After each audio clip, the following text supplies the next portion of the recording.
Hey guys, what's up? Welcome back to the FordTechMakuloco channel. So today I have a real oddball AC diagnosis going on here.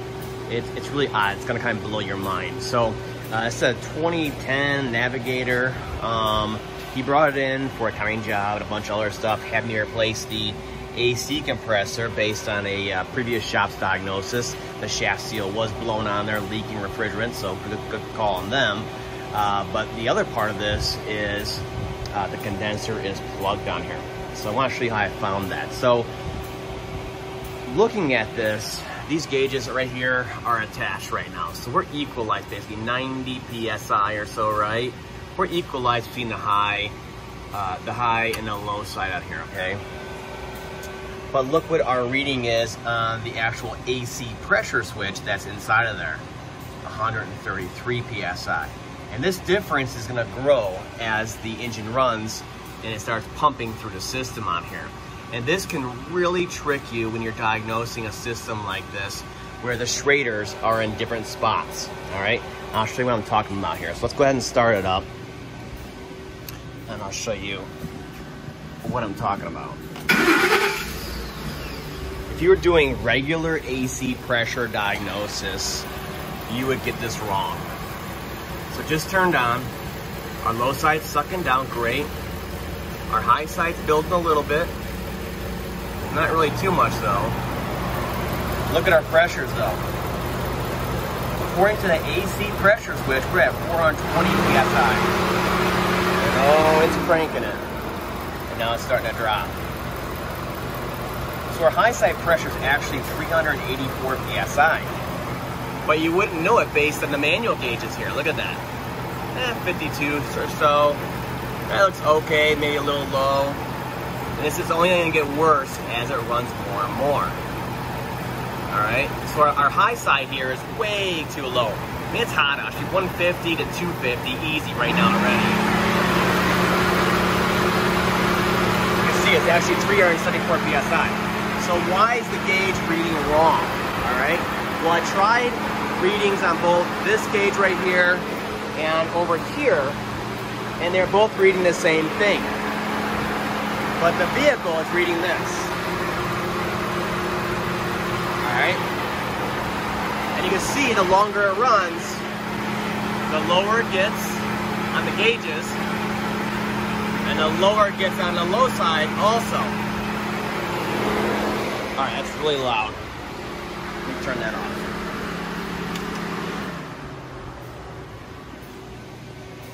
So what's happening here is down there's the AC compressor, and the high side discharge comes up over to here, this peanut fitting, and then it goes over, and the AC pressure switch is down there somewhere, and then it connects to the AC condenser right there.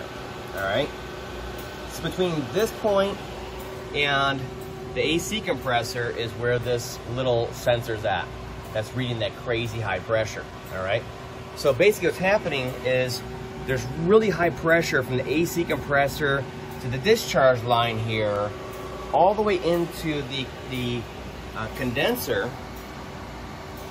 and then down below there's a discharge line on there from the condenser, the liquid line, and that comes up and over, and then it goes to here. All right, so between this Schrader on over, it's a big open tube, no restrictions, no FOT, no nothing like that. It goes right to the condenser. So basically, one side of the condenser is reading 200, 300, 400 PSI, and the other side of the condenser is reading really low pressure because not much is getting through. What's worse is after it goes through the system and all that, the low side, because there's nothing coming in, and it's still sucking on this side of the compressor, it's a suction line, this side's going down to 10, 0 PSI on there. All right, so this would get diagnosed incorrectly with the location of these Schraders.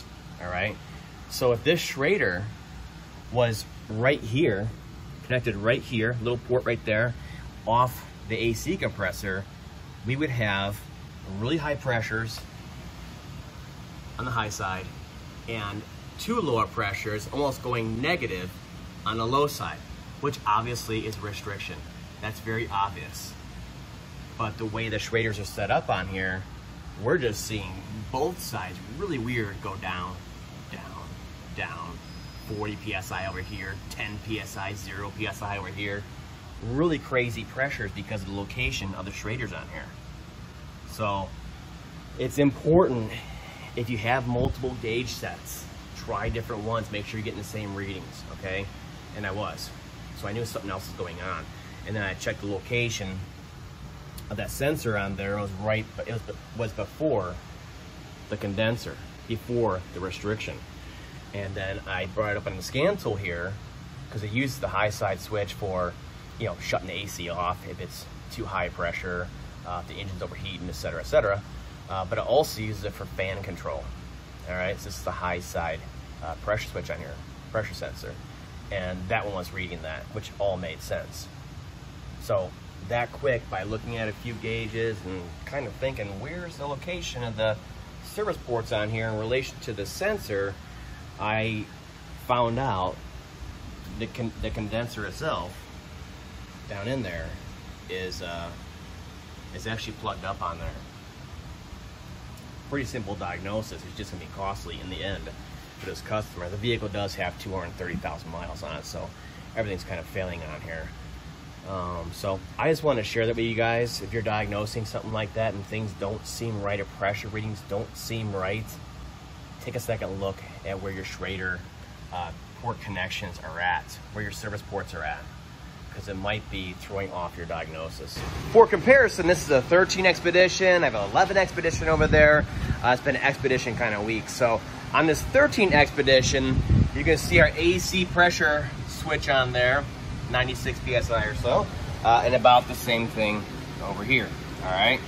And then when you go to start it, it should be about the same thing. I expect it to be a little bit higher because it's before the condenser, and the condenser is a small orifice system on there, so it's definitely going to have some back pressure. Ooh, that compressor doesn't sound good.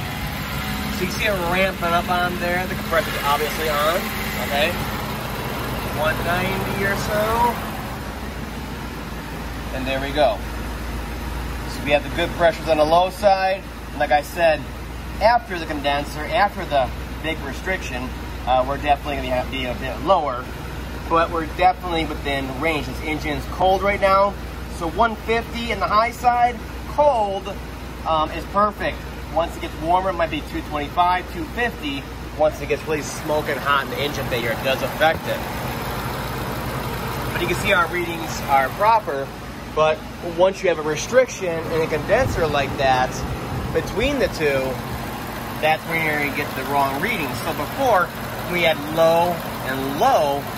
First thing you're thinking is a low charge in the system in there. And it'd be dead wrong, you know, because of the blockage that was in here and the location of those ports on there. So this one, you know, it is working just fine. Gravy. But when it's restricted like that, you can get the wrong readings and misdiagnose it unless you know what to look for. That's all for now. See you guys next time.